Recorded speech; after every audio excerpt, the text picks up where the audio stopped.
Okay, let me turn my video on. Yeah, Start my the video. sound works. That's a start. Perfect. My man, Hey.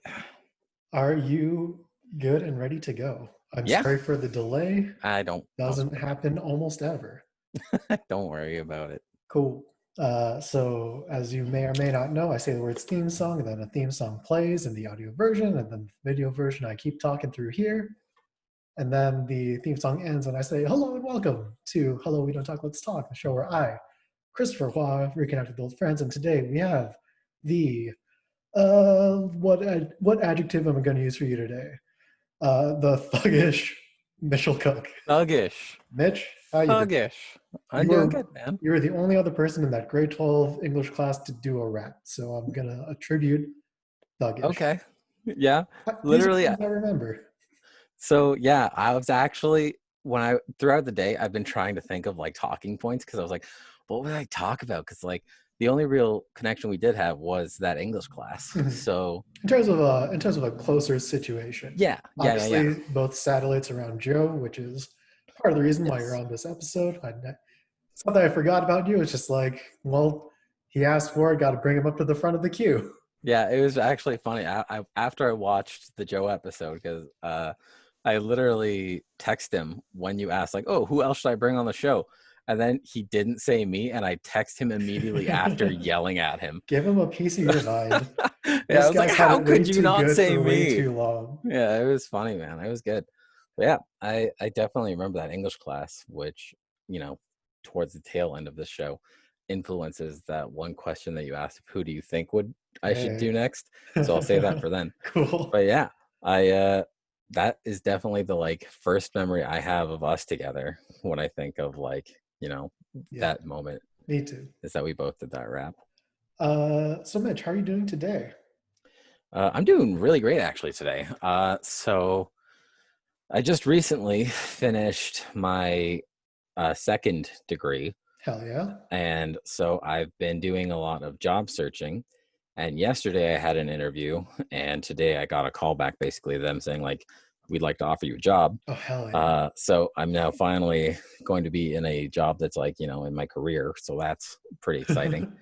So yeah, they said they should call me tomorrow with kind of like details about that and like what my start date's going to be, because the job is that I'm going to be a data analyst for a nurse practitioner's clinic up in Sudbury. Ooh, But way out yeah, there.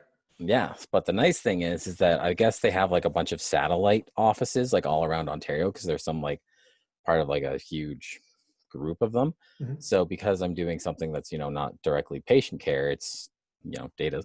Uh, it's possible that they could host me at one of the other sites, and there's one in Kitchener. Nice. So that she's like, yeah, give me, I have a meeting at 5 today, and then I'll call you tomorrow morning, and I'll see if they have some office space in the Kitchener office, and if so, then you can just work from there if that works for you.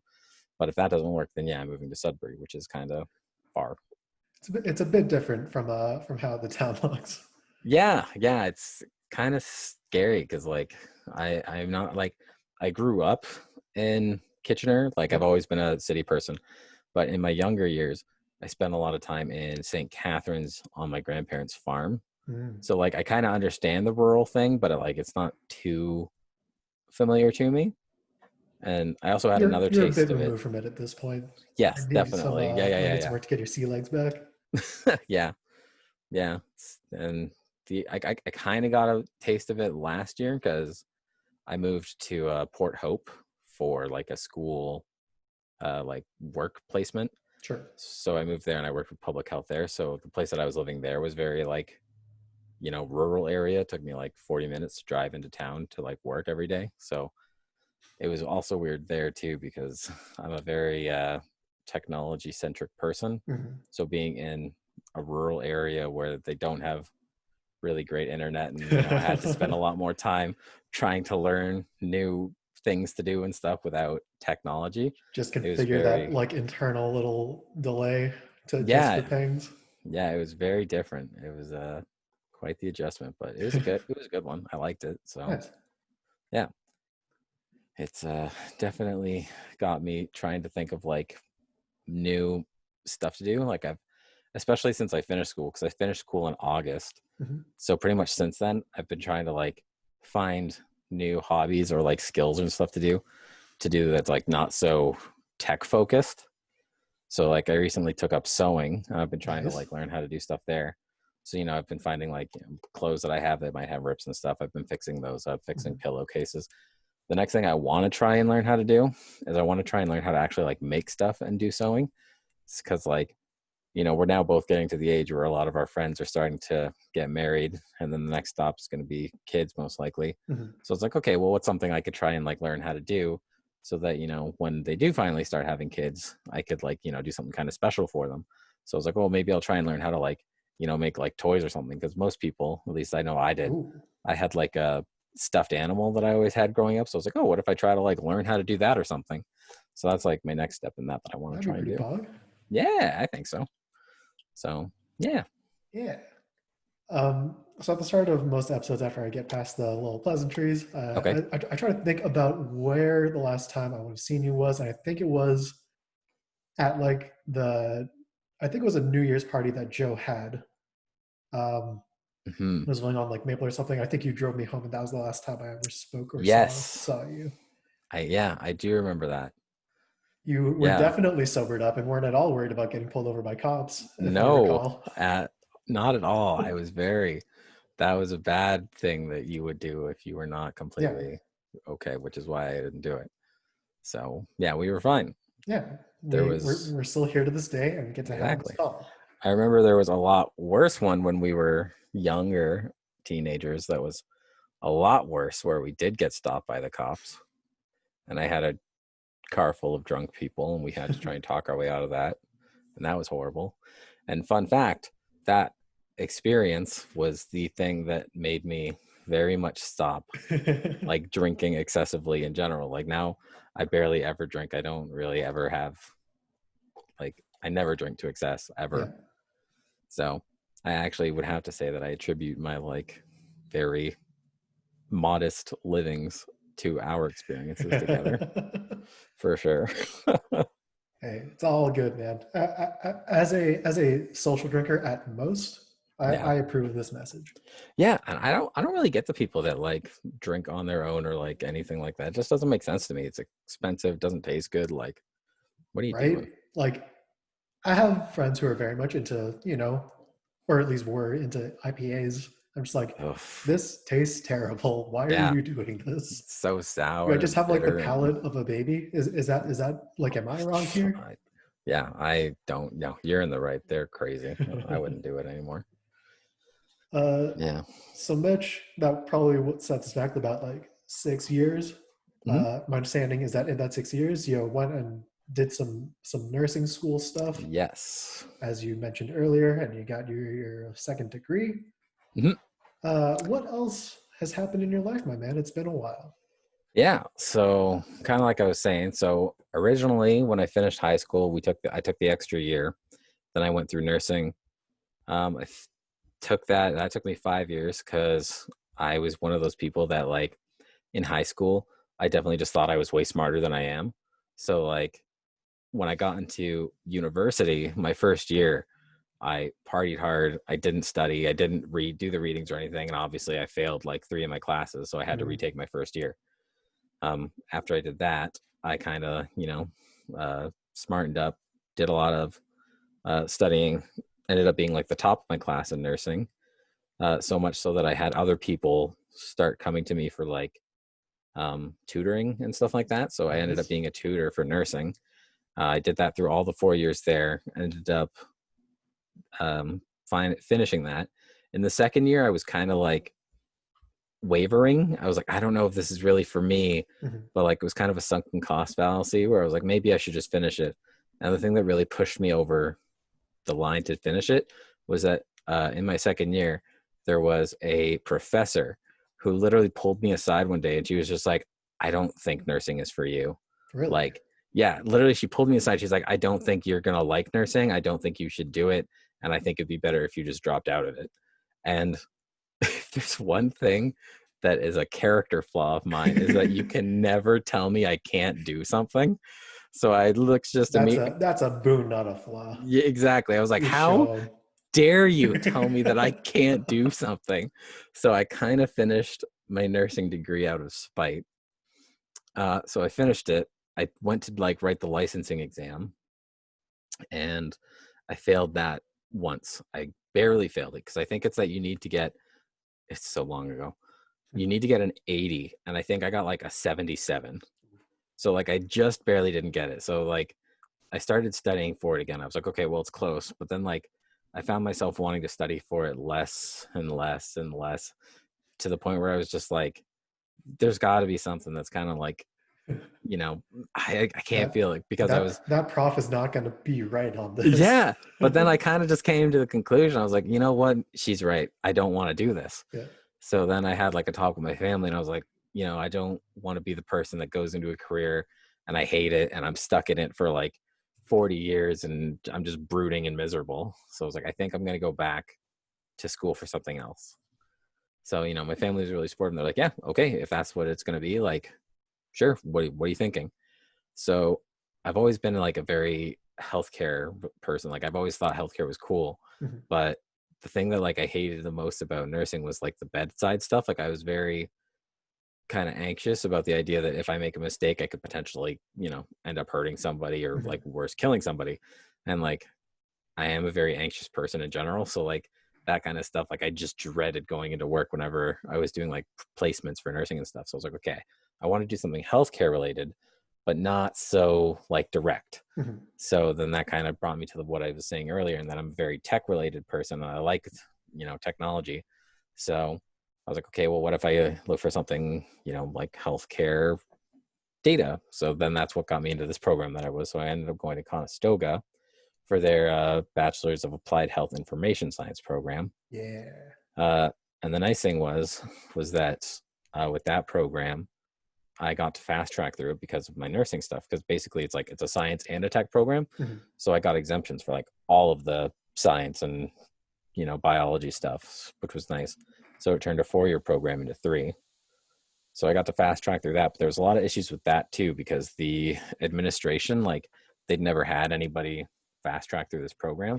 So there was a lot of issues with like getting the transfer credits done and everything. Like there were so many times where they would screw up my scheduling. Oh Like I dear. think it was my third year, first semester, I had to take, in order to continue fast tracking, they like screwed it up, and I ended up having to take 9 courses in one term. Good Yeah. God. And it That's was horrible. that's a lot. That's so It, much. yes, it was horrible. Literally, like, I think I ended up being at the school from 8 o'clock until like 10 o'clock every single day for an entire term. And I finally got through it. And yeah, so that was horrible. It was gut C wrenchingly minus bad. experience. Yeah. Funny enough, though, I actually got, I got a on the dean's list for that, for everything. 200 So IQ I've, Mitch. That's what they yeah. call you. So, hey, thuggish. So yeah, I finished that. I actually got my diploma 2 days ago, or sorry, my degree 2 days ago. I actually have the paper now, so that's cool. Nice. Yeah, and same thing going through that. I ended up doing a lot of kind of tutoring, mentoring of people.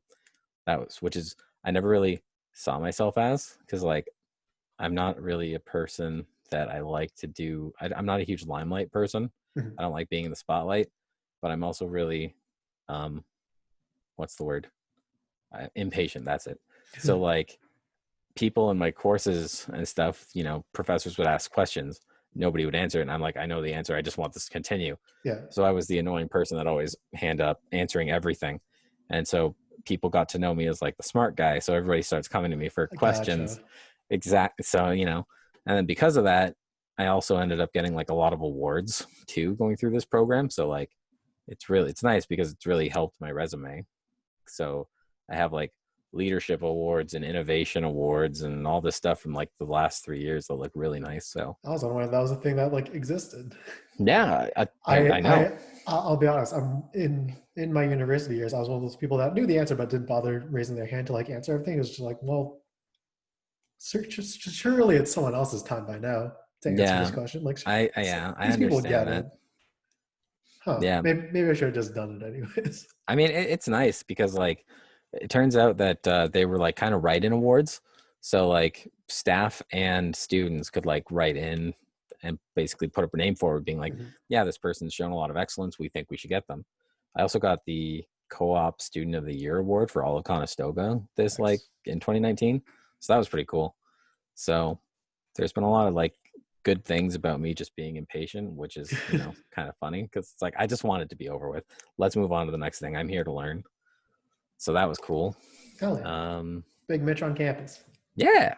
And the last stuff was, like I said, I moved to Port Hope, lived there for 8 months, worked at public health. Great job. I was going to actually have an interview with them on the 6th, but I need to email them and cancel that since I have this job now. Mhm. And then just this past summer, from April to August, I had a co-op position at a contracting firm where I helped put together some policies and stuff for a isolation unit. So I was working for the Inner City Health Alliance in Kitchener here, Mhm. and they were trying to you might have actually heard of it, but there was a isolation unit for the homeless population that they made in like a hotel on I think it was King Street. Yeah, by Yeah, Fairway yeah, and that yeah. that one.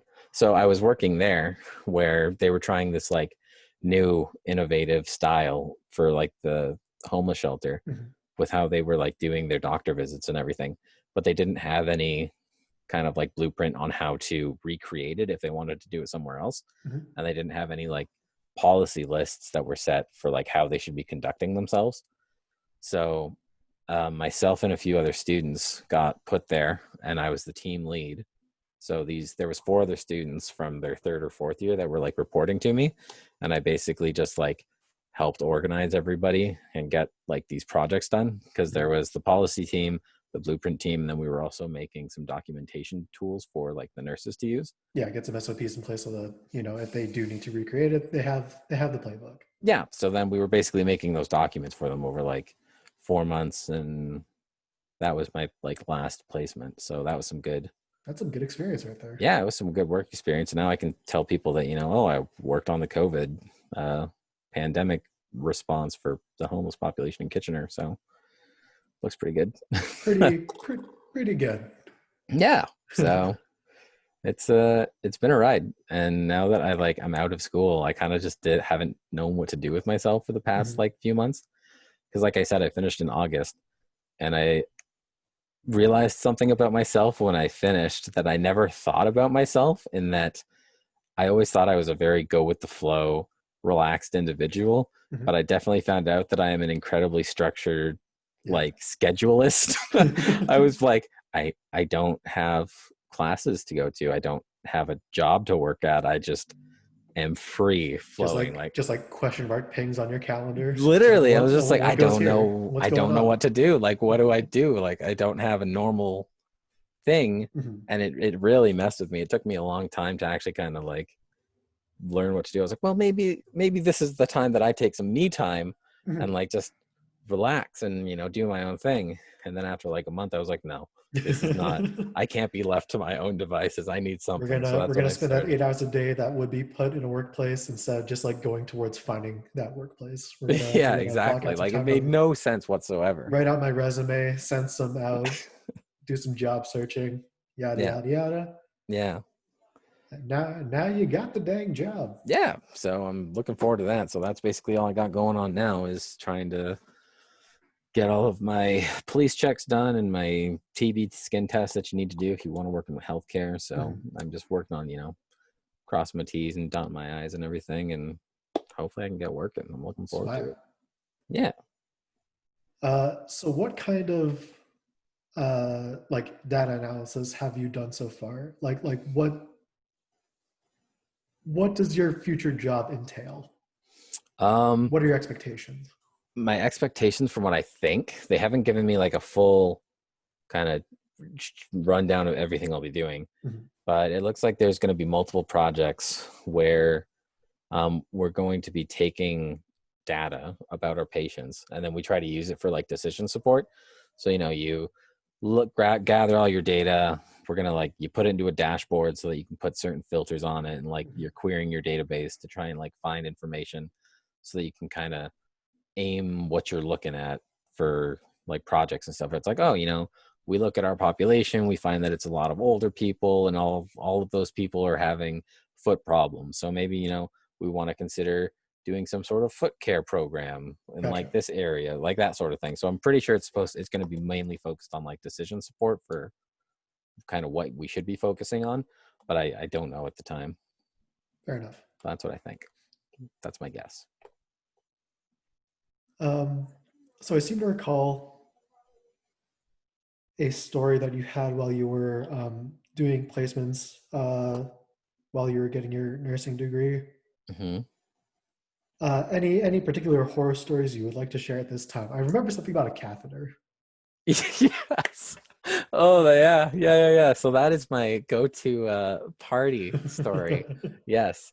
So Oh the yeah. first time I had to do a catheter, for our listeners who don't know what a catheter is, a catheter is basically you put a tube into the person's genital tract so that it can siphon urine out if they're having issues doing so themselves. So when I had to do this the first time when I was nursing, I was at a placement, and my preceptor comes up, the person from the college that's responsible for us, making sure we don't screw anything up. Mhm. She comes to me and she's like, "Okay, I want you to I want you to put in a catheter for somebody. We have an opportunity. Are you down for it?" And I look at her and I go, "Yeah, I can do that. Sure, yeah, I can do that." And she looks at me and she's like, "You're very nervous, aren't you?" I was like, "No, no, no." She's like, "All the colors left your face. You're nervous." So I was like, "Okay, yeah, I'm a little nervous." She's like, "Okay, let's walk through it real quickly." So for we go through all the steps and everything. And I, in the past, during like my placements, when we were doing procedures like this that were like similar, my one thing that I was always like kind of shaky on was uh, differentiating between my clean and my dirty issues, because the last thing you want is to get like a UTI down there. Sure. So when we're looking at it, we're going through the steps, and there's a thing that like you have to be really aware of where your hands are once, because like you're wearing gloves. Once you touch the person, things are, you're considered dirty, so you don't want to mix that. So we're going through it, and she like walks me in, and we start doing it. So I have my gloves on and everything, and my preceptor's just talking to the guy that we're doing it on, just to like keep him preoccupied so that I can just focus on what I'm doing. Mhm. So we get to the part where we're actually going to insert it, and the steps for that is that you use one hand to basically, straighten them out, and then you feed the tube through with the other one. And in my head, I'm like, okay, so I have now got my hand on this guy's junk. I'm feeding the tube in, but that one hand that's on his junk is now dirty. So I can't move that anywhere. Mhm. So I just have my hand like firmly on his thing. I'm feeding the tube in, and eventually, we hit liquid gold. It starts draining, and we're like, okay, cool. So my preceptor's just like talking to him, the guy, like they're just having a good old time, and I'm just sitting there holding this guy's, junk, kind of looking off to the side, whatever, and it's just draining. And we're there for like 5 minutes because the guy had a lot of He was urine backed up. retention, very backed up. And so we're just sitting there, and then finally it ends, and my preceptor looks me in the eye and goes, "Oh, you could have let go when we started draining." And so of course I'm like, "Oh," and I, hand off. I'm like, "Oh, I'm sorry." And the patient looks up to me and he's like, "Well, no, I mean, come on." You don't need to. And I've never been redder in my entire life. I was so The embarrassed. color came back to your face and then some. Yeah, I did. Oh, it was so embarrassing, but it's hilarious. Like, oh, looking back on it, it's a funny story. It's like, oh, I love it. Good experiences. Yeah. Good things to know. Yeah. I have a few other horror stories that are like Go not for it. as bad. Um, there was one time where I got put on the floor by an old woman. Uh, They got some weird strength to them. they do, It's literally. interesting. So it was like middle of the night, and I'm working at a nursing home, and this old lady is just all of a sudden she just starts screaming like somebody shot her. So I run into the room like, "Oh, what's wrong? What's wrong?" And she's like, "I'm dying. I'm going to die. And it's this old, very like 90 plus German Mhm. lady. And she's like, I'm dying. I'm going to die. And I do all the once over. I do her vitals, check everything. Everything seems fine. So, I tell her, I'm like, you're okay. Like, everything's fine. I think it was just, whatever. And she goes, who are you? And I was like, well, I'm your nurse. She's like, who are you? What? Like, and like, she's hard of hearing. So I get a little closer. Like, I crouch down. I'm like, I'm your nurse. Next thing I know, boom, right in the jaw. I'm sent flying backwards. I'm on my back on the floor. I'm shocked, and I like sit up, and she's just pointing at me, and she's like, you're not my doctor. You can't tell me I'm not dying.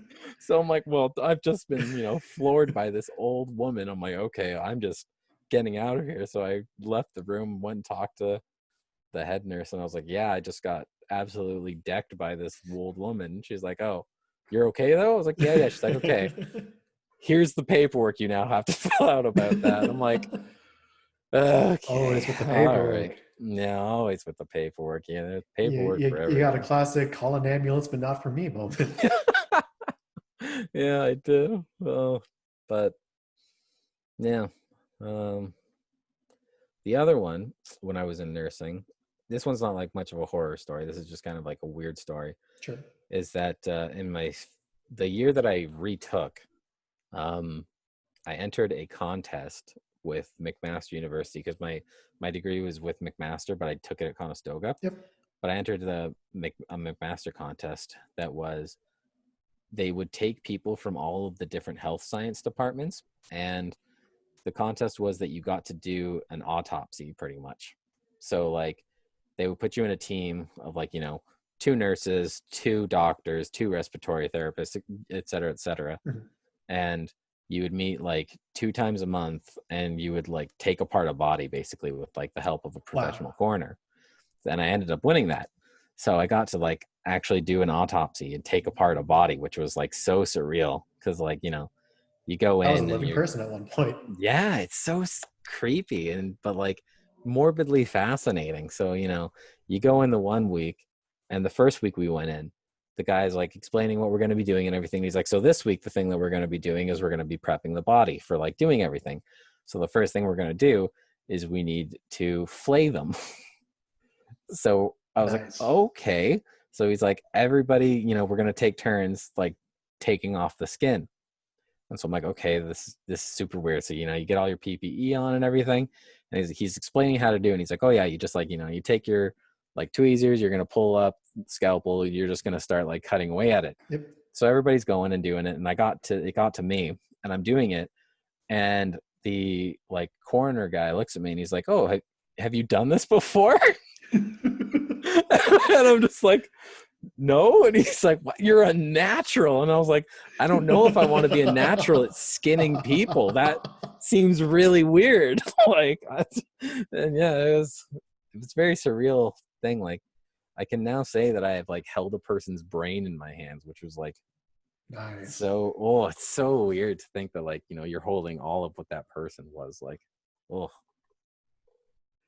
So if there's like a weird string of people missing skin in town, you know who to most likely throw yeah, out. uh, most likely suspect right there. Yeah. So obviously, the year is 2020 when we're recording this. Hmm. In a bit of a weird year. Yes. How's your life been through quarantine? Um, I don't really like quarantine. Fair First enough. and foremost, I definitely missed the classroom environment because I'm a very like I'm an extroverted introvert, I'd say. Like Sure. I like spending time with people, but I definitely need that like downtime of like myself where I just can kind of hermit away and not Mhm. interact with people. Let your batteries recharge a little bit before Yeah, you but go like again. not being with people has been really, really tough for me. Like luckily, I have a lot of people on Discord and stuff so that I can still socialize with Yep. people, which is nice, but it's been different. The one nice thing that has also been kind of good, at least for the last 2 months or so, is that my family's been renovating our living room and kitchen. Mhm. So we've been having a family friend who like he does contracting is like this for a living, he's been coming over on weekends and kind of like helping us do that. So I also, while I've been out of school, it's been something that I can learn how to do. So like I've been slowly learning how to, do renovations and stuff. Like I've learned how to put in new flooring, how to do drywalling, how to like run new electrical. Like it's Sick. kind of nice. So like I still have that kind of social aspect with them coming to like, during quarantine, which is nice. Mhm. But yeah, it's definitely been a lot tougher with quarantine because I liked being able to just, go out and do stuff, and you get together with people and you go out, you do something, and not being able to do that has been tougher Mhm. than, I'd like. Gaming wise, I'm in the Discord. I don't have notifications turned on. I'll check in every like now and again to Yeah. see what cool stuff's happening. I noticed a lot of Apex Legends for a while, some Yes. TFT, some clashing. Yeah, we did go my Discord, we did do a lot of apexing for a while. We kind of fell out of League, but we've gotten a lot back into League. People have been playing that a lot more. We've also been playing because of like, October and spooky season. Mhm. Um, we a lot of people got Phantasmophobia. Are you Yep, familiar with I that played one? some of that last night for the first time. Nice. Yeah, Uh, so we've been playing my that. my the same friend kept dying in like the three little ghost hunts we did. We're just like, all right, rip that person. But All right, I mean, somebody's died. We're now leaving. I'm alive, so I'm getting paid. Yeah, so we've been doing that. I actually had a sorry, you were saying? For that game, I hadn't actually watched any gameplay. I just know that was like popular on Twitch because Okay. of the month and stuff. So I had no idea what was going on. Jumping into that game with like no tutorial, like without playing the tutorial, being like, oh, just do it. It'll be fun. Just like, oh, this is like, there's a lot of steps to this. Yes. It is actually a pretty sophisticated game once you get used to it. Mhm. It's a lot of fun, but it's really scary. Like the thing that I find like kind of the funniest is that the more you play it, the less scary it gets. But then if you take even like the slightest break, it gets scary again. Because I think I got it maybe last week sometime, and me and my friends were playing it pretty like regularly. Mhm. And then we took like 4 or 5 days off, and then we played it again actually last night, and all of the fear was back. I was just terrified. I was like, I don't want to go in there. There's so many noises. It growls at me. I hear the heartbeat going off. It's just, oh, it's so Oh dear. scary. And like I love horror movies and like stuff like Mhm. that. Like I like being afraid, which is, maybe a bit masochistic, but whatever. Like, yeah. But because for Halloween, actually, like, oh, on the 30th and 31st, Mhm. in my Discord, I did a whole lot of just like scary game streaming. Mhm. So we played like the Blair Witch Project. I played a little bit of Song of Horror. Like there was just we just played some horror games. I had people like kind of just drop in. We played Phantasmophobia, and we just kind of played scary games to just have a good time, Get in get the scared. mood. Yeah, it was a lot of fun. We didn't have like a whole lot of people show up. I think I had maybe 6 or 7 people that kind of came in, came out, sort of thing. But like, Mhm. it was something fun to do, so I enjoyed it. I've always wanted to try and get into streaming, but I don't know. I've never really had good internet for it. I tried doing it when I moved Yeah, to Port Hope for a while. it's tough in Canada. The Yeah, internet here is just awful. yeah, we just don't have good internet. I've been hoping that like now that I have a job and eventually like if I get the position in Kitchener, then I'll probably still be staying with Mhm. my mom for so that I can just do some saving. But once I like move out to my own place eventually, I'm really hoping that I can like try and just pay for fiber or Yeah. whatever. Yeah, so What 'cause- whatever gets you on that Twitch.tv website. exactly. Once I get that going, get my following, become the next, I don't even know the huge streamers. I've always wanted to try. I don't really watch streams, but I've always thought it'd be fun to like be Soda part of that poppin'. sort of Be the next community. soda poppin'. Yeah, yeah, I know that. I actually knew that guy. Yeah, I mostly only know the streamers like the offline TV people. I watched Mhm. them a few times. I was watching a clip. First thing this morning, I hit up LSF, Livestream Fails, the subreddit, Hmm. and it was like Michael Reeves and Lily were comparing heights. Oh And yeah. it was like it was a very good clip because Michael's barely taller than her, but for comedic purposes, you sell it up. You big yourself up. You call her a bitch. All that good stuff. Yeah, I love Michael Reeves. He's definitely my favorite. Like, it's just such a cool thing. I've tuned into a few of his streams where he's doing like programming and Yeah, stuff, and like it's ridiculous the kind of stuff that guy comes up with. It's so interesting to me. I kind of his wish I could do something in the same vein. his like coding stream with this guy's toast was definitely a highlight of like the last year or so. Yeah, it's really well done. I really like that one. Those those are some good guys. Yeah, they're good guys. So another game that I picked up over the last year ish that I've seen your face on was Monster Oh, Train. yes. I made sure to try and stay ahead of you as best as I could, and then I got to Covenant 25. I'm just like, okay, I don't need to do these bonus things. I'm done. Oh, nice. It's Yeah, tough. it is a hard game. What was your favorite like pairing of people? Um, Melting Revenant and uh, Umbra. Umbra? Yeah, Really? I yeah, always found that was really hard to do because like if you're trying to bring people back, then you like end up bringing the little morsel yeah. in. You bring the morsels in, but like if you have like the harvesters, uh, Hmm. the one bear that like gets health and attack every time like something on the floor dies, Yeah. it works out Oh yeah, I decently could see well. that. And then just like juice Yeah. up capacity, and it's nice. The Yeah. hard I part is like was the damage output isn't actually that great, so you got to like find a multi strike or something, and just mm, slap that on there. yeah, the one thing the like soul furnace card is always insane for doing that. It's the one that gives it like double strike, life steal, and ember brain drain Yeah. or whatever. That's always a nuts card. Mhm. Yeah. I always tried to like I always like doing Umbra and either the Stygian or the Hellhorn. Mm. Because like I always just found that they had really good beefy units, or not the Stygian. I'm thinking not the Stygian. I'm thinking the green ones. I can't remember what they're called. The Awakened. Yeah.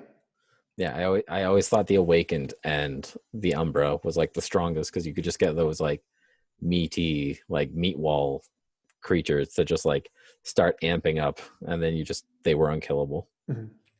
Um, the clans I used to like get my final bunch of covenants in were I just kind of like cheesed spell weakness stacking Stygian. Where it's Mm-hmm. like, okay, I'm gonna juice up a singular spell. I'm gonna give it permafrost, so that's always in my hand. And then when I get to Seraph, I'm gonna wait Just until he's on the boom. last floor and then just fucking one shot him. Yeah, It felt great. My brain was massive. yeah. The person that got me into those sorts of games was Steve Draper. Yeah, of course. Yeah, he's the one who got me into those into the card games mostly. Hmm. And yeah, he always said he's like, oh yeah, Stygian is like easily the strongest Hmm. of those clans. Like he would always just play those, and I was like, I don't understand how you play those. Like I can't do it. I always accidentally. it definitely took me a while to get because it's like, oh, I could like stack frostbite. Frostbite does a lot of damage, and you could like sweep it. It's nice. Yeah, It's just I like, just nah, my I'm brain's not dying. big enough for it. I'm I'd be dying like, here. okay, everything has spell. Oh crap! I accidentally hit it with a spell. Well, there goes my entire run. Yeah, it was not good for me. All right. I Well, I also just like big numbers. yeah, I think I've done enough alienating of my audience in the last minute or so. Okay. Um, hmm. I had structured questions that I usually ask that Okay. I cannot currently remember. My brain is just like fried from work Okay.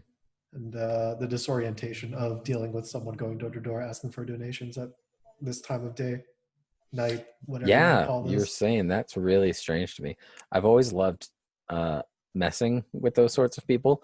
There have Mhm. been a few times where I've had like door to door people coming to me and they start asking me questions and stuff. And I always just like to turn it back on them and like try to get them talking about stuff. I'm like, oh, that's really cool. Like, what's the biggest donation you've got so far? Really? Oh, could you tell me more about that? Like, I just want to know. And like, you just try and make them feel really uncomfortable. It's a lot of fun. Yeah. I think if someone like a Jehovah's Witness, I probably would have been more apt to do that. This one's just like, yeah, I'm taking donations for sick kids, which is like, yeah, I understand. You know, it's a COVID year. Hmm. Capacity has to be reduced due to spacing issues, and just stuff like that. I'm just like, okay, well, we'll toss in a 20 and feel better about myself on a How day-to-day sick basis. are these children? Tell me more, mysterious I'm still man. just like so on the fence about like, okay, this I really hope this is like a real fundraising effort, not just like some scam to get my credit card number because I gave it to them, like they have it now. Oh, So now I just oh, have to sit and wait to see what the charge looks like on my statement. hmm. Yeah. Looking Yeah, kind of sus. actually talking about scams. Um, Mhm. I didn't get hit by one, but one of my family members got hit by one, which was really scary because it was last year during the summer, and apparently I got a text message from them being like, "Have you told your mother yet?" And I'm like, this is maybe on a Monday, and it's like 9 in the morning. Just, have you told your mother yet? I'm like, what do you mean? Have I told my mother yet? Mhm. You see the little dots, and then, well, you told me you were going to tell her today. But I don't. What are you talking Yeah. about? Like, I don't understand. Like, nothing happened. Well, I talked to you on the phone on Friday, and you said that you needed the weekend to think it over, and that you were going to tell your mother on the Monday. And I was like, I did not talk to you on Friday. Don't know what you're talking about. This is the first message in this chat Yeah, history. I it's can like, send you the I screenshot. What do haven't you talked mean? to you in like 6 months. Don't know what you're talking about.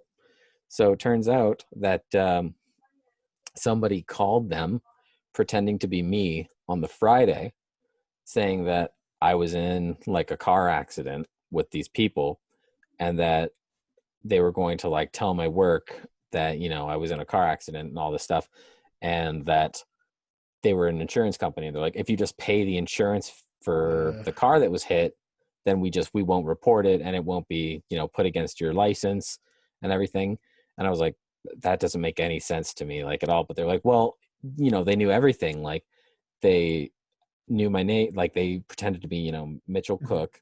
They knew where I was working, the make of my car, like Oh where I was dear. living at the time, because I was living out of town. But they knew, like, they were saying, oh, I was on my way to work at the public health agency. Mhm. I was going down, this road, and I hit a car. And now they're saying that they're going to report it, and I'm going to lose my position at public health because you need to have a clean record in order to work there. Sure. So they're like, they were saying, if you just pay the fee, it won't go on your record. I can keep my job, sort of thing.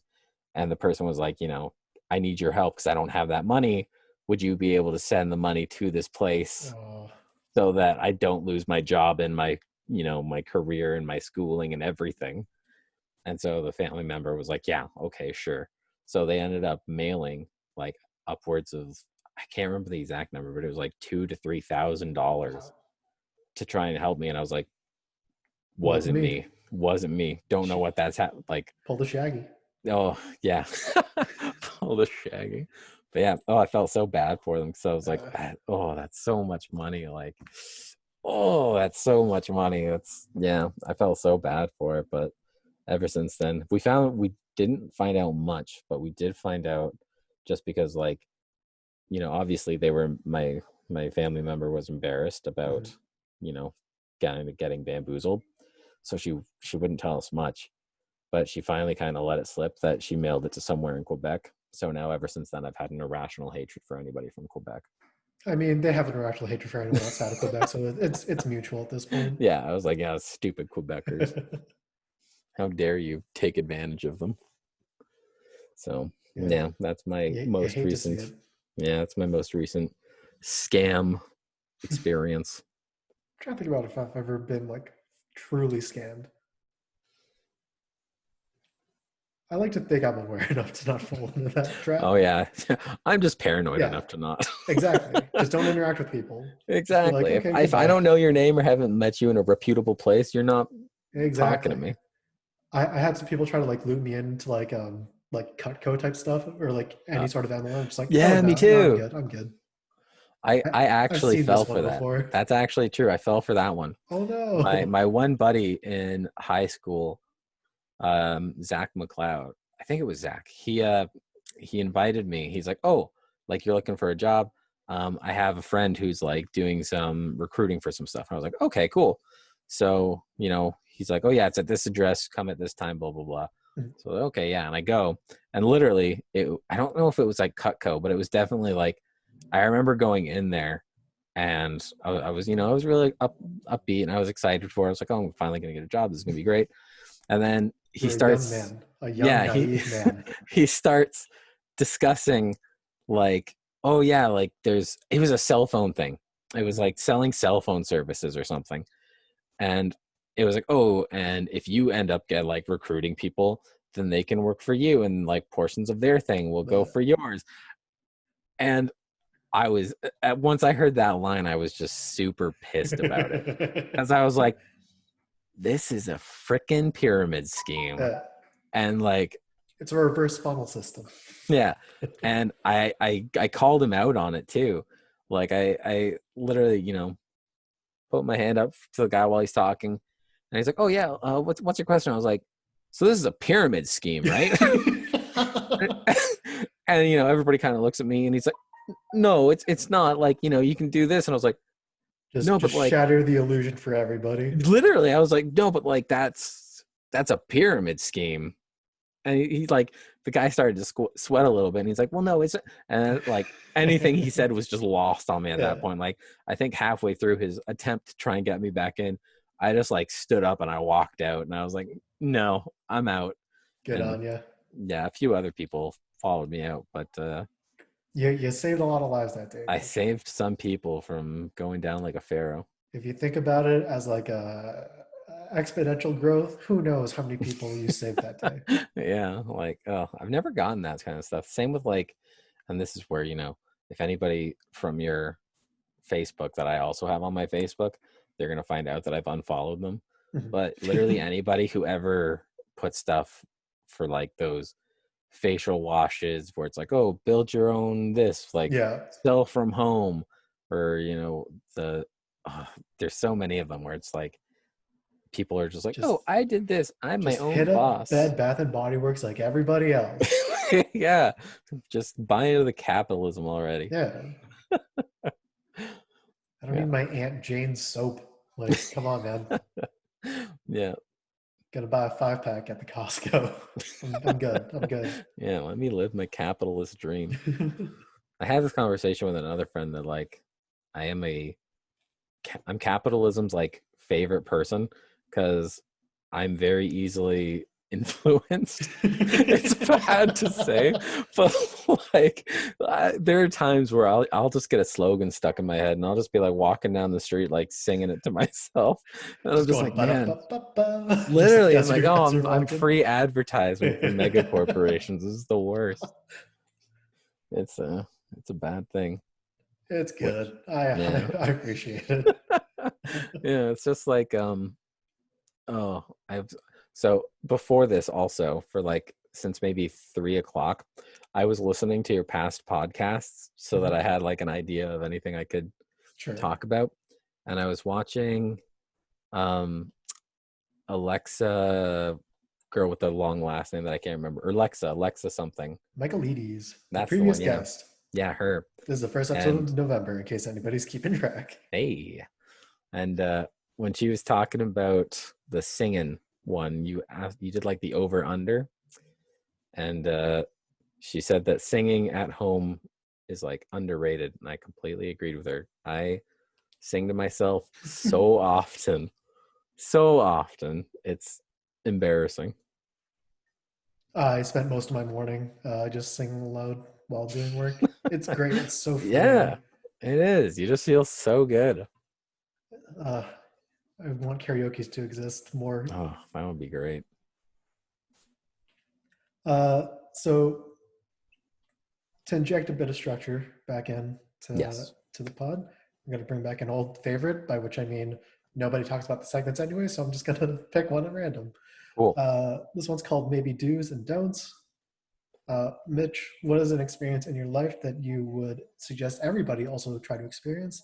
And what is something that you suggest people avoid doing whatsoever? Hmm. Something that everybody should do. Everybody should do an autopsy. No. Get some knowledge.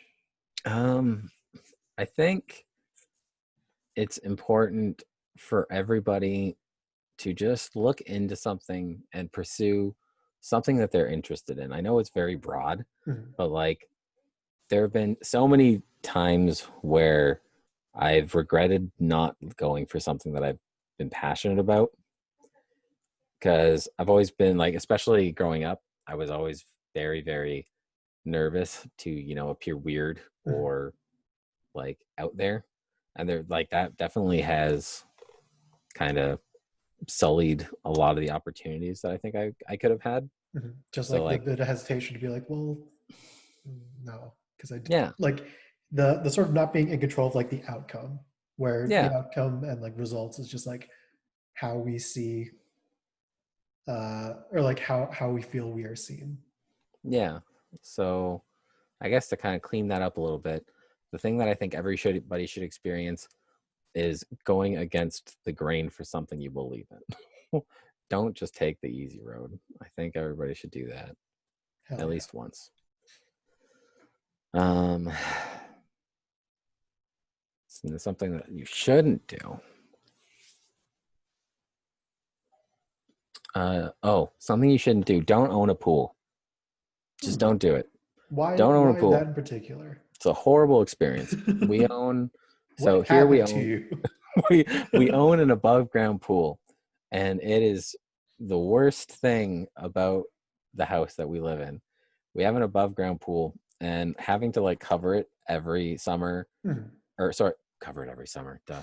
Cover it every fall, and open it every spring is just the worst experience every year for me. It's the Gotcha. one thing Just some that I stagnant dread. water that was there for a few It's the months. worst. We've found so many horrible things in that Oh water. dear. It's just not pleasant. Just don't do it. Don't own a pool. Don't do it. Gotcha. Yeah. A little bit of a life advice for everybody.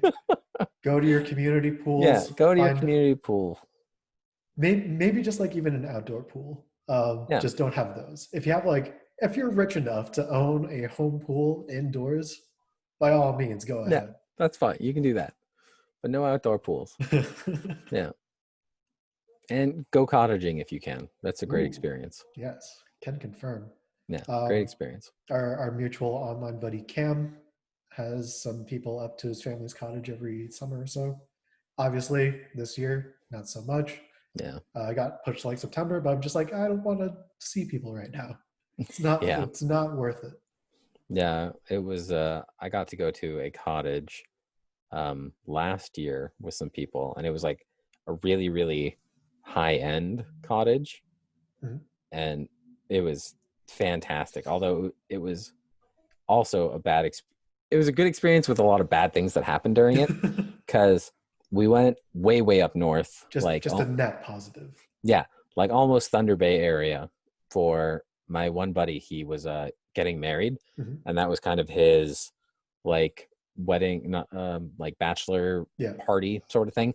But it wasn't really a bachelor party, because both like the bride and groom and all of the just like like a wedding party was there. yeah, just like a engagement party, I guess, or like a Yeah, marital that's party. yeah, that's a good word for it. So everybody was there for like 3 days, and we went to this like beautiful cottage. There's like these long, elegant stairs that go all the way down to a river that you Ooh can la like la. swim in, like super nice.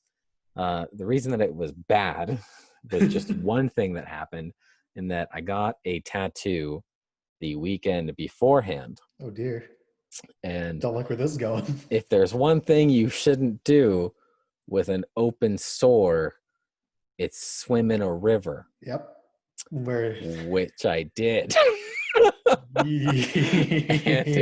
it got very, very infected, and it was painful and horrible, and it caused my tattoo to not really heal correctly. there's another maybe don't to add to the list. Yeah, don't get an infected tattoo. It's a horrible thing to do.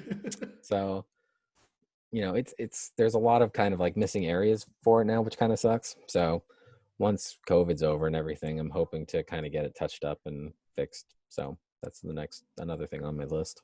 Cool. Yeah, What is because the tattoo of? you can't see it because I got the long shirt on, but basically right here I have a band Mhm. that is like an Ouroboros. Ah, So I have the that. classic snake eating its own tail. Yeah, so I have that. And then right above it, I have like just a circle of line work, but that's basically just the beginning. The final product in my mind is that I want to have two interconnecting sleeves. Mhm. So I want the right arm to just be complete like black work, where I just want it to be like really good line work and, kind of just really simplistic. And then I want it to kind of start fading into color over like my shoulder blades. Mhm. And then I want the left arm to be just like a very full, colorful sleeve. Sick. Yeah. So that's the concept, but I still have quite a ways to go. And without having an income, I hadn't really been planning on it. But again, now that I have my job, I have to start drawing again and trying to start putting all that together. So it's all of your own design then? Yes, I've taken some influence from other things, but yeah, I've basically committed to it's all going to be drawn by me.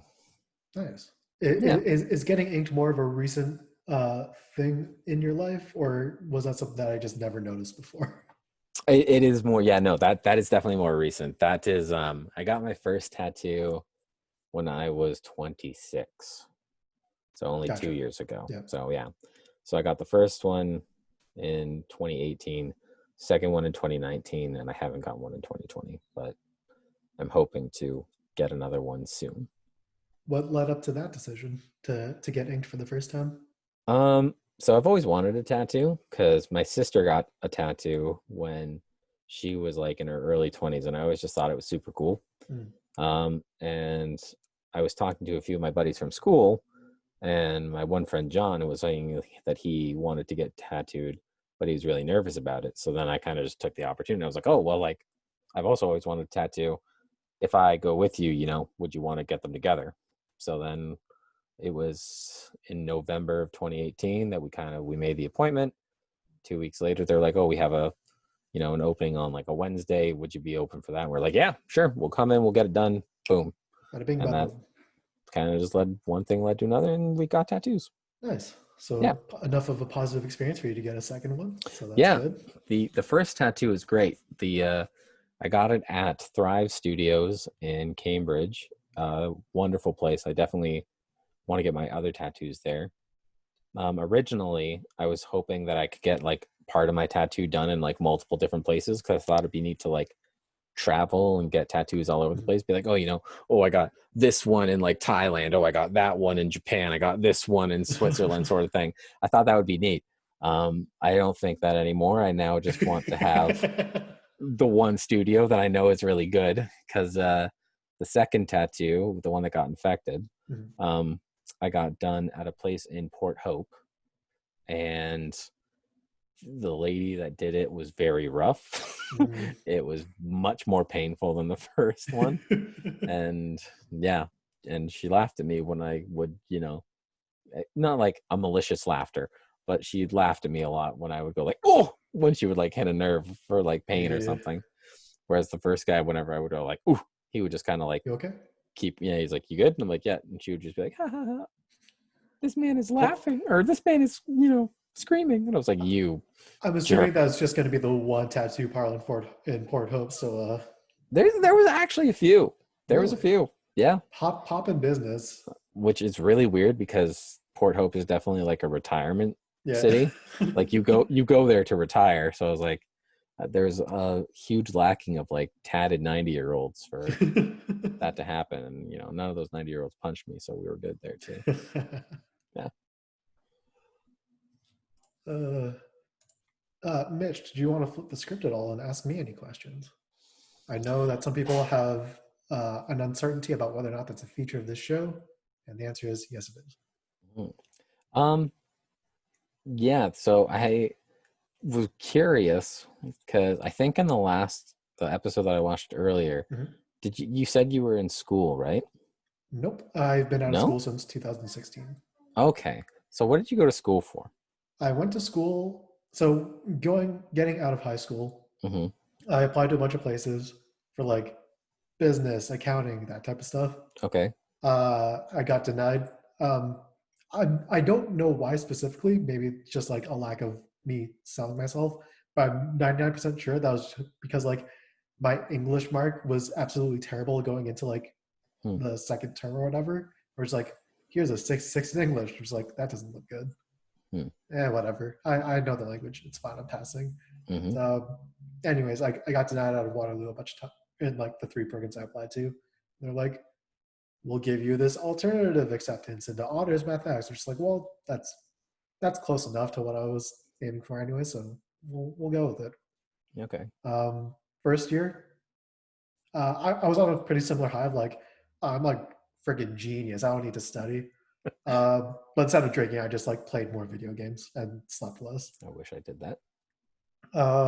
But like I was not met with the rude awakening of poor marks in the first year. So it's like, oh, this is the easiest shit. It's just like high school.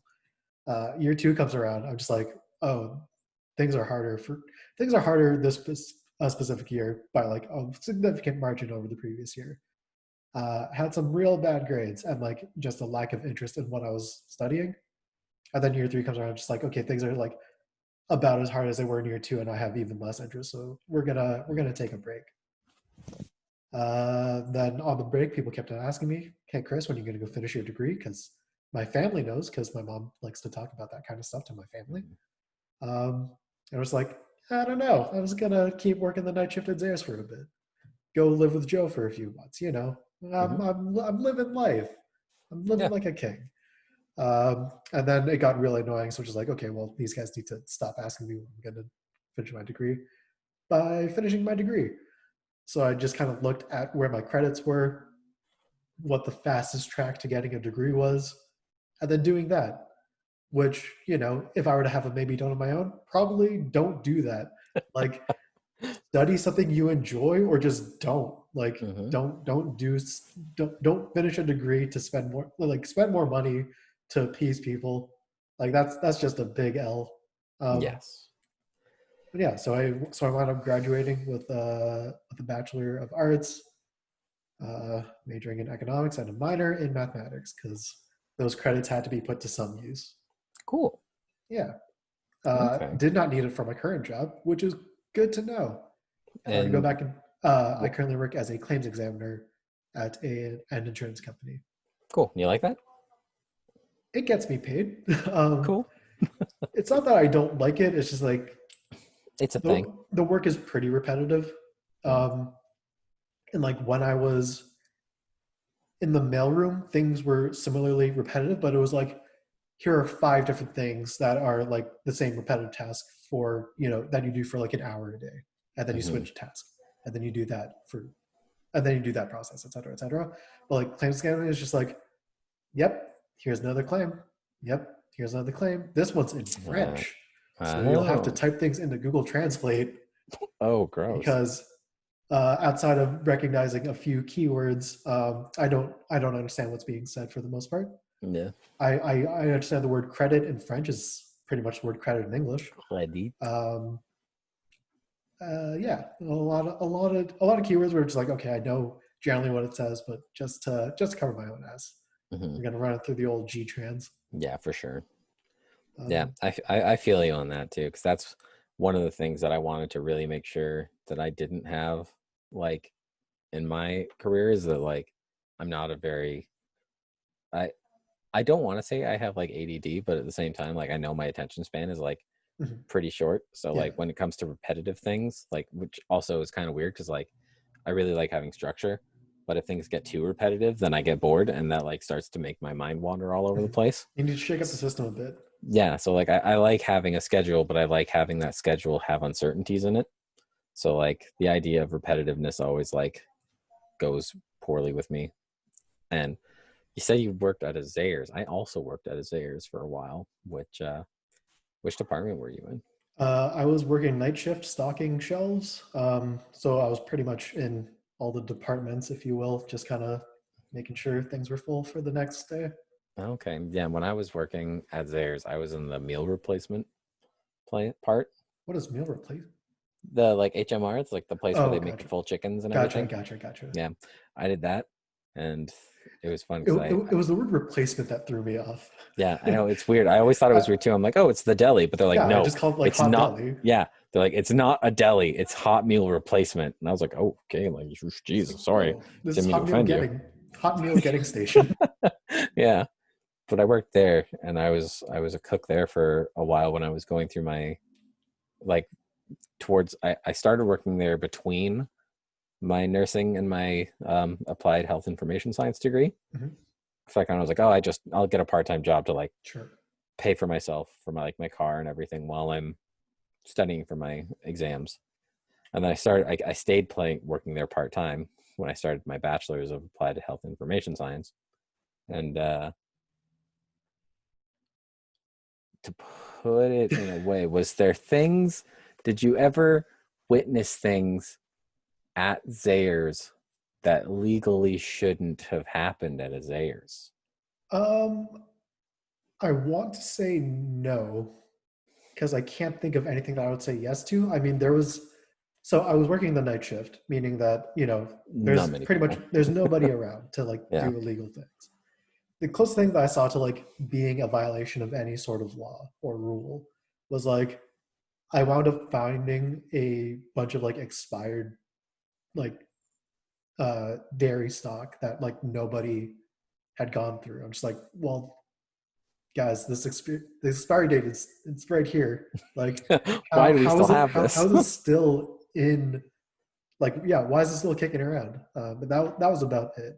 Yeah, we had a lot of that too in the food department, which is always gross. Mhm. But yeah, when I was working at the Zayres that I worked at definitely had a lot of employees that, let's say, had sticky fingers. Mm, And there was a lot of times where I was like, I don't know, I don't want to be a snake and yeah, like sell out my coworkers, but like, that they're shouldn't be taking happening. quite a bit of stuff. Like it's just go back on me with all this.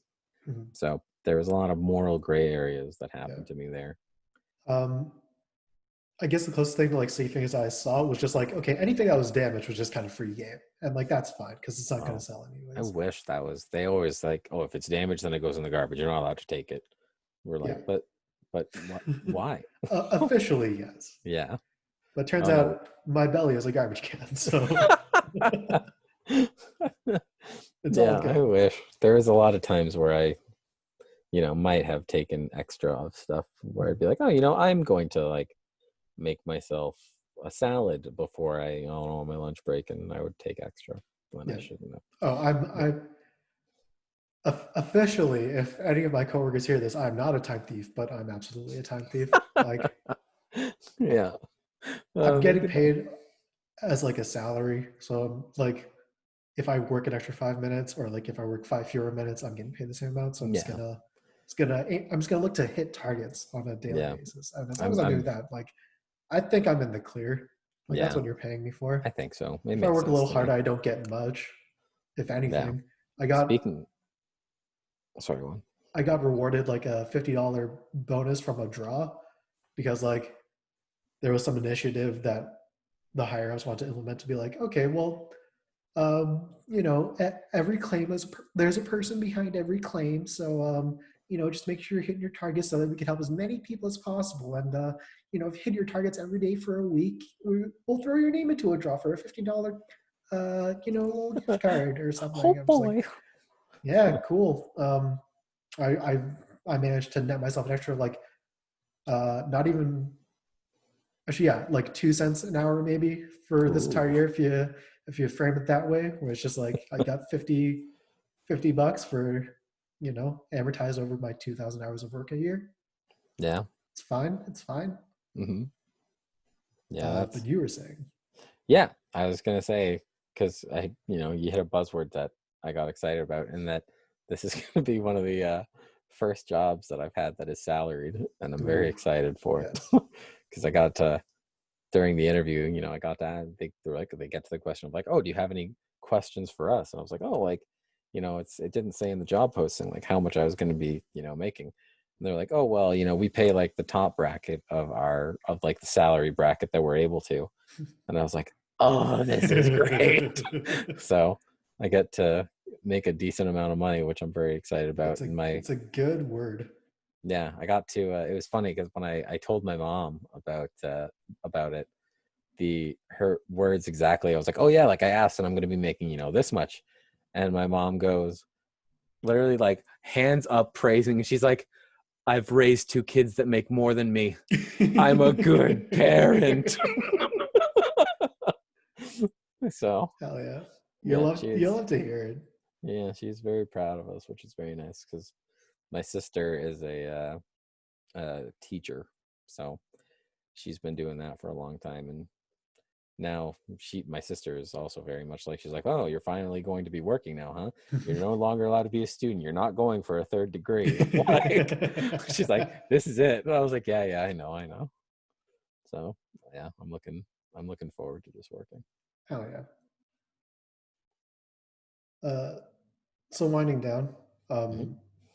I do like to ask my guests, if you were to host a TED Talk about anything that you give two hoots about or have some proficiency in, what do you think that TED Talk would be about? What would my TED Talk be about? I mean, there's the boring question, or sorry, boring answer, which is I would give it probably about League of Legends, because that is definitely my like main hobby. I do a lot of League of Legendsing, so I could easily talk about that for a very long time. Um, the one that I would prefer to do would be music, because as you said, I did do a rap for my English project way back in the day. That is our connecting feature. And that is like one thing that I've always been very, very passionate about is music. And I'm actually hoping in like the next year or so that I want to start trying to make my own music. Hell yeah. Um, I've never been like super musically inclined. Like I did play a bit of bass and guitar back in high school, and like very, very, very limited piano knowledge. But like I now that It's I basically don't. the same as a guitar, right? That's what I hear a lot of the time. Yeah. So now that I'm out of school and I get to just be work and then try and go towards other things, I want to try and learn more about music. Sick. So I've been subscribing to a lot of like music channels on YouTube and slowly trying to learn more about like production and all that kind of stuff, because I think it would be a fun thing to do in my off time. So that's what I would want my TED Talk to be about. We'll check up on you in a year, see how the Yeah. music production's coming along. Yeah. I'm hoping to do that. There's one specific guy on YouTube called Joey Nato that he recently put out a video about how to like start making your own music without Ooh. having to spend much money. So I want to watch that. I just haven't gotten the chance yet, because I've in the past I've bought like music production softwares and stuff, but then they ended up like kind of being scams, or it's like, here's a free version. If you want this good version, you're going to have to give us like an extra huge sum of money, and it's subscription Uh, based. And I'm like, okay, well, I don't have the ability to do that right now. So nope. it's time to boot up the Audacity. Yeah. That's how I edit this show. I mean, it's a very serviceable piece of software. I might actually have to go and try that out, because I might hit you up about that then at another Cool. time and like get you to Yes. run me through that, because I want to get into it and it's something that I'm really passionate about. So Nice. yeah. Going back to the boring answer, I played my first like actual Summoner's Rift League of Legends game like a couple days ago on my Yeah. old account that I didn't realize had like a username change because Riot did weird stuff. I actually saw Um, you playing it. Yeah. yeah, I had a terrible Rammus game because Mm-hmm. Rammus farms really slowly in the jungle, Mm. and my mid kept dying to. My mid was like Victor versus Lucian, and he kept dying because Lucian just like pushes in the lane, and he was just having a rough time. You're hitting all of my like I PTSD things right now. I ganked the Lucian at like level 2 or 3. I'm just like, okay, we pop this flash. I'm gonna farm up my jungle a little bit. I'm gonna come down and do it again. And then before I had the chance to do it again, Victor was just dead. And then he Yep. kept dying. I'm just like, okay, I'm not visiting this lane anymore. Let's go somewhere else. And then, oh, Lucian followed me down here. I can't go bottom anymore. And then Oh, there's a Mordekaiser versus a Kali. I was like, well, I can't gank a Mordekaiser because it's just yeah, you literally can't do Kali and it. I can't It's do not anything. possible. So that was hell. And then I played a second game because that's what League As of you do. Legends Yep. does. It's Yep. like, It's okay, addictive. well, we're just gonna hit fill. Maybe I'll get that support that I played ages ago, or maybe I'll do something else. I don't know what like the current like hate solo queue meta is, where like people for a while would just avoid playing a certain role. Yep. Um, it turns out I got autofilled to top, so I picked Cho'Gath, and I was against a Hmm. Jax, and I beat him. I, Nice. I ate his face off like 4 times in lane, and then every other lane was losing. I'm just like, okay, I'll teleport down bottom to see if I could help get some kills, and I did, and then they kept dying afterward because I went back to my lane, Yep. and then it Oh, was just a slow bleeding out of the rest of the game because it yeah. was out of my control. Yeah. That's the top Classic, lane curse. classic League of Legends gameplay. Yeah. You've hit a lot of the it's funny enough because you've hit a lot of the memes of like whenever me and my friends play recently. Mhm. Because one of the things is that I think like maybe a week or so ago, one of my buddies that I don't regularly play with, he started getting back in the league, and he's like, he got put into jungle, and he's like, I don't know what I should do, and I was like, play Rammus. You'll have a good time with Rammus.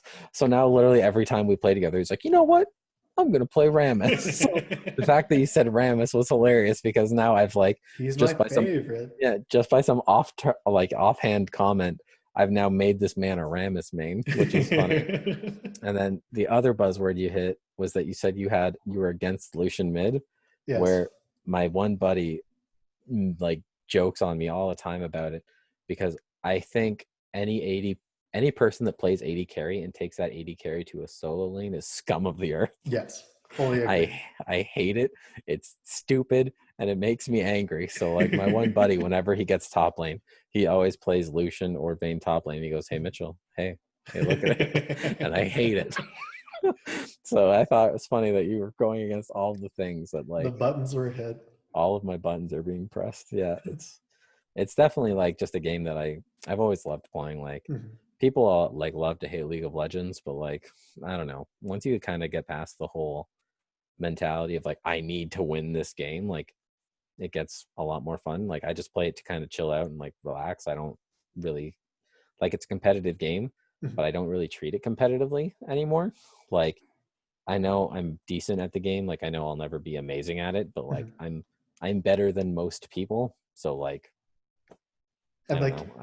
I just have fun with it. are you the kind of person who still like, even though the mentality isn't necessarily like gotta win the match, like or gotta win every match, Hmm. just like kind of chill and have a good time? Are you still the kind of person that like enters into the competitive queues just because like it's a bit more of a challenge, or are you Not staying to like really. unrated?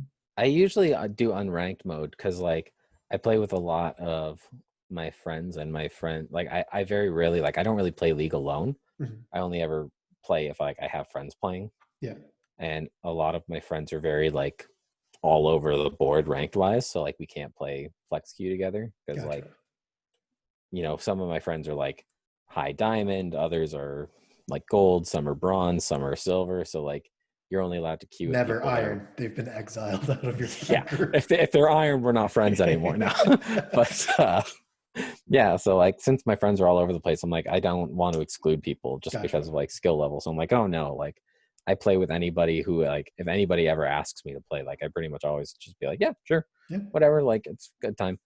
So the one thing though is that I do like having progression. So instead of like trying to get ranked profession progression, I've been trying to do mastery Yeah. progression. So I've been trying to work on getting like all of the champions to level 7 mastery, Yep. which is quite the feat, and it's taking a long time. A lot of my friends that still play very consistently call me a madman for trying to do it because yeah, Are, a lot. are you tunneling down the champions like one at a time to be like, okay, well, I'm just gonna keep playing this until I get mastery 7, or is it just like, well, here's my role, here are like my options, and then go from Yeah, pretty much. It's more the second version where I'm just like, okay, I'm in this. Like I just put Phil whenever I play with friends. there? Yep. I'm like, okay, I got mid. I know I don't have this person level 7, so I'll play them. Sure. Which just keeps it like because that way I'm not like tunneling hard and like because I find that when I do tunnel really hard, I'm like, oh, I need to get this person to level 7 right now.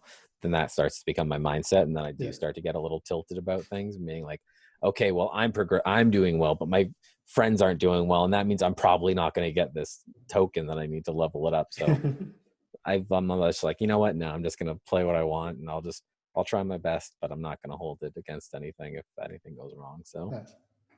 yeah, Um, it's much healthier. so the reason why I asked that question about like the competitive queues was because I've been playing a lot of Valorant recently, Hmm.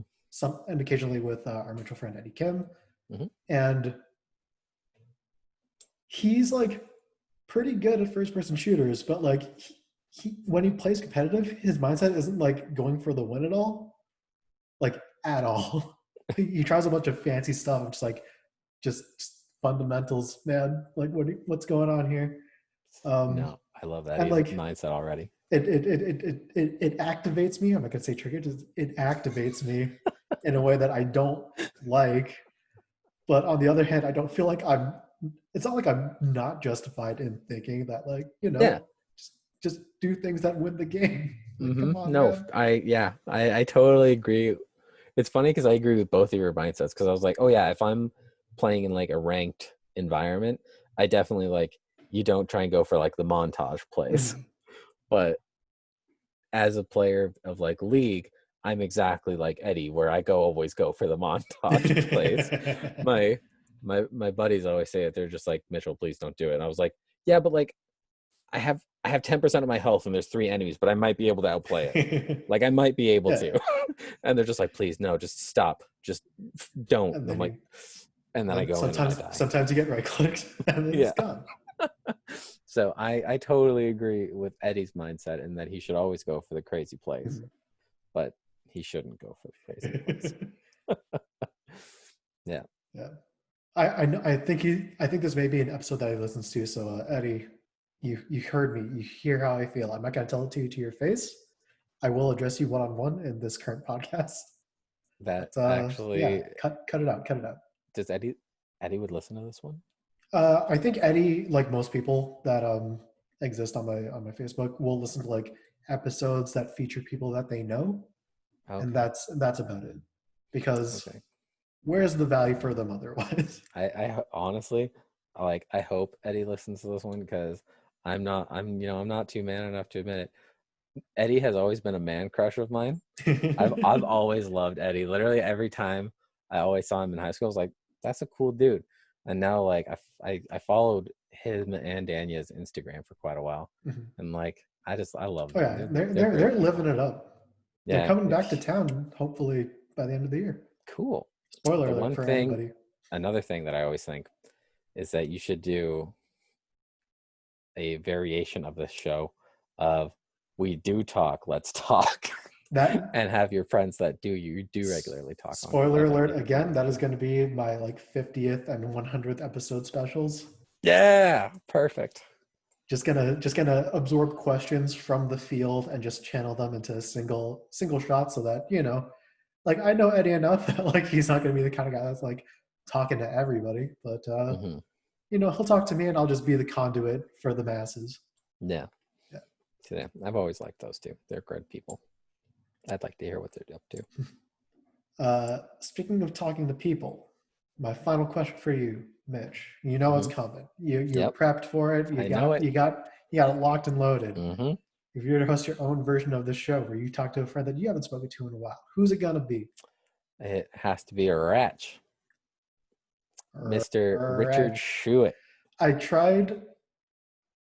So I think he deleted his Facebook before Oh I had the no. chance to like message him. So I need to like find back channels to like get into Richard's DMs Yeah, and just be like, because hey, yeah, yeah, that's the other thing that has always stuck between us is that we just the always called delivery him of of Richard's name. Wretch, and then Gretch. you would always call me Metch. Metch, Yep. and I would always call you Caress, and it was just the thing. And so immediately that was like if I had to say, I'd say Richard Schuett because again, that's just another Yeah. connector. And like I've known that guy since grade 6, and I haven't spoken to him even in like grade 12 when we were still at Since grade Cameron. 6.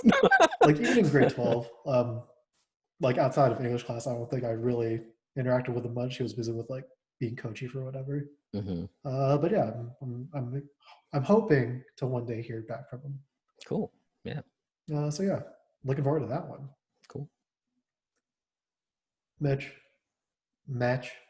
Match. This has been a delight. As always, I like to give my guests a moment to plug anything right at the end, something that they think deserves people's attention, maybe something that they're doing, something someone else is doing, anything at all. Take it away, my man. Um, so I you can follow me at Instagram and Twitter, the Mighty Mitch. I don't ever really use them, but you can follow me there if you want to. Um, you should also, go and see your local animal shelter if you're going to get a new pet. Don't buy new, buy used. Done. Hell yeah. This will be the first time that a guest has like had a Twitter or Instagram to plug. Yeah, I have them. I don't use them very often, but I've me, plugged it. me neither. Boom. Well, Mitch, I hope you have yourself a wonderful night. And listener, whoever you are, wherever you are, I'll see you next time. Take care.